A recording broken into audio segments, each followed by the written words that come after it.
Napanood ko po ang video nyo sa safety.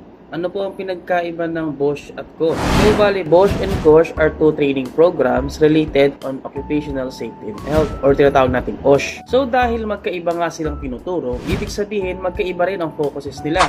So, Bosch is a short term for basic occupational safety and health training. At nakapokus si Bosch sa general industries like manufacturing, offices, hotels, schools, at mga workplace lalabas sa loob ng construction. And also provide understanding of OSH principles regarding hazard identification, risk assessment, and basic emergency procedures. Samantalang si Koch naman, or Construction, Occupational Safety and Health Training, ay nakapokus lang sa isa industry, which is construction. At nakapaloob kay Koch ang working at height safety, excavation safety, scaffolding safety, electrical safety, at confined space safety. So napakalawak ni Koch kung tutuusin. Kaya pinapriority it or design ito sa mga construction industries.